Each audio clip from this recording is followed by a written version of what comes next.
मेहमानों को चाय के साथ पकोड़े तो बहुत सर्व कर लिए, पर क्यों ना अब कुछ नया ट्राई किया जाए। अब घर पर बनाए कुरकुरी खस्ता बाकरवड़ी। मेहमान भी पूछेंगे क्या है इसकी रेसिपी। आप इसे शाम में चाय के साथ भी परोस सकते हैं, या फिर तब जब आपके बच्चे आपसे थोड़ी थोड़ी देर बाद खाने की डिमांड करते हों। आज मैं आपके साथ शेयर करने वाली हूँ बाकरवड़ी बनाने का सबसे आसान तरीका। तो चलिए शुरू करते हैं इसको बनाना। सबसे पहले हमने लेना है यहाँ पर 1 कप मैदा। मैदे के साथ ही हम यहाँ पर लेंगे 2 चम्मच बेसन।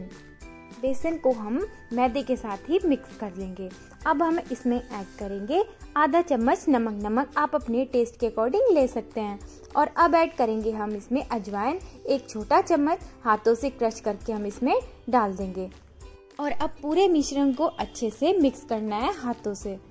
यहाँ पर आपने जितना मैदा लिया था उसका 5वां हिस्सा आपको बेसन का ऐड करना है। सभी को अच्छे से मिक्स करने के बाद अब हम इसमें ऐड करेंगे घी मोयन के लिए हमने यहाँ पर घी यूज किया है। आप चाहें तो ऑयल भी यूज कर सकते हैं। घी को डालने के बाद इसको अच्छे से मिक्स कर लेंगे और हाथों से इसका एक लड्डू बनाकर देखेंगे कुछ इस तरीके से। अगर लड्डू हमारा बन रहा है तो मतलब हमारा मोयन परफेक्टली लग चुका है।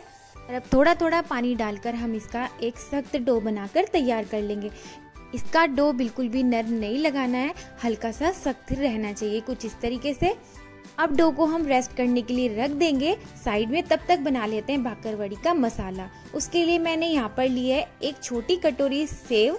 ये मोटे वाली सेव है, आप इनकी जगह कोई भी नमकीन यूज कर सकते हैं। सेव को हमें दरदरा सा पीस लेना है कुछ इस तरीके से।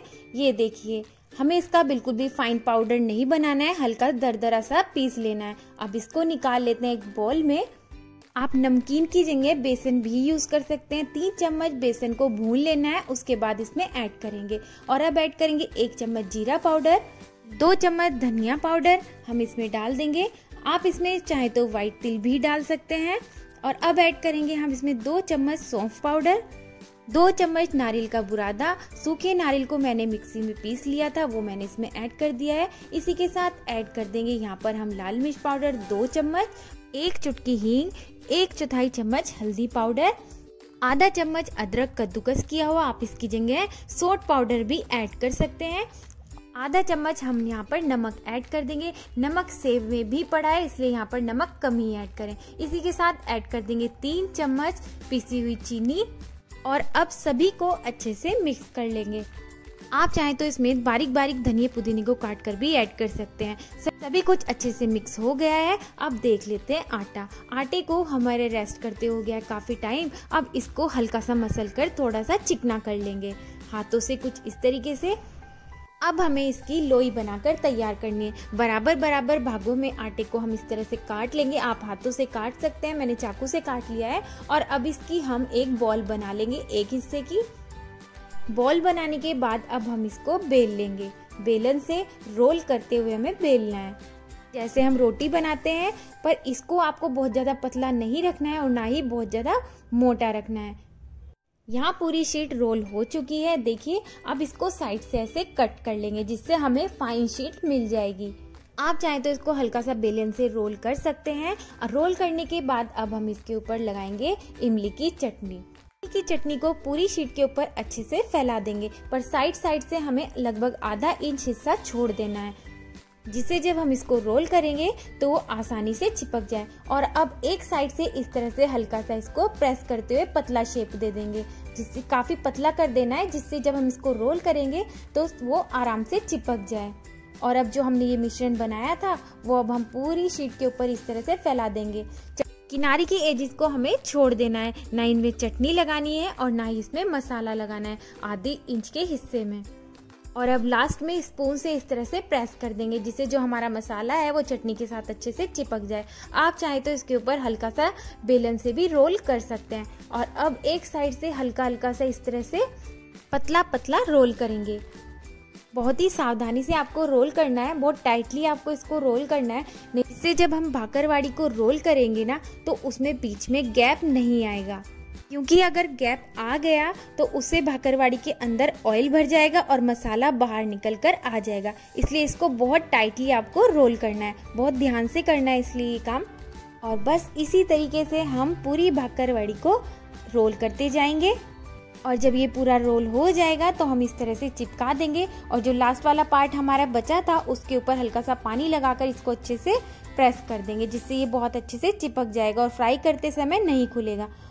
और अब भाकरवड़ी को ऐसे ही हाथों से रोल करते हुए थोड़ा सा पतला और लंबा कर लेंगे। देखिए मैंने इसको थोड़ा सा लंबा कर लिया है और अब साइड से इसके हम इस तरह से कट कर लेंगे। जो हमारा साइड का हिस्सा बचा था ना वो हम निकाल लेंगे, इसमें मसाला नहीं है।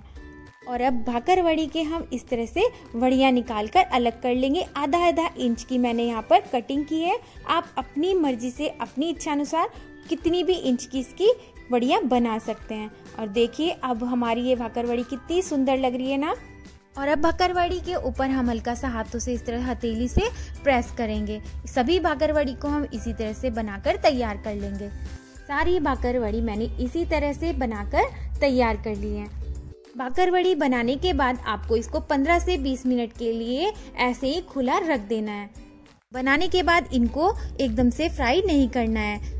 करने के लिए मैंने यहाँ पर ले लिया है ऑयल। ऑयल को अच्छे से गर्म होने देंगे, बहुत ज़्यादा तेज गर्म नहीं करना है, बस हल्का गर्म होना चाहिए। ये ऑयल का टेम्परेचर चेक करने के लिए आप एक भाकरवड़ी को डालकर देख सकते हैं इस तरीके से। अगर हल्के से बबल्स इस तरह से बन रहे हैं तो मतलब हमारा ऑयल परफेक्टली गर्म हो गया है। अब हम इसमें अपनी बाकी की भाकरवड़ी भी डालकर फ्राई कर लेंगे। गैस का फ्लेम आपको यहाँ पर मीडियम ही रखना है। मीडियम से थोड़ा सा लो हो सकता है पर हाई बिल्कुल भी नहीं रखना है, नहीं तो क्या होगा ना हमारी भाकरवड़ी अंदर से कच्ची रह जाएंगी और ये क्रिस्पी भी नहीं बनेंगी। मीडियम फ्लेम पर हम इनको अलटते पलटते हुए इस तरह से फ्राई कर लेंगे जब तक कि इनमें एक अच्छा सा ब्राउन कलर नहीं आ जाता और ये अच्छे से क्रिस्पी नहीं हो जाते हैं। यहाँ हमारी भाकरवड़ी का कलर चेंज हो गया है। लगभग 7 से 8 मिनट लगे हैं मुझे इनको फ्राई करने में। और अब इनको निकाल लेते हैं और अपनी बाकी की भाकरवड़ी भी हम इसी तरह से बनाकर तैयार कर लेंगे। बस आपको इसी बात का ध्यान रखना है कि आपको इनको हाई फ्लेम पर फ्राई नहीं करना है। और यहाँ हमारी सारी भाकरवड़ी बनकर इस तरह से तैयार हो गई है। देखिए लग रही है ना कितनी क्रिस्पी, और ये बहुत ही ज़्यादा क्रिस्पी बनी है और बहुत ही ज़्यादा टेस्टी भी लग रही है खाने में। मैंने तो एक ट्राई भी कर ली है।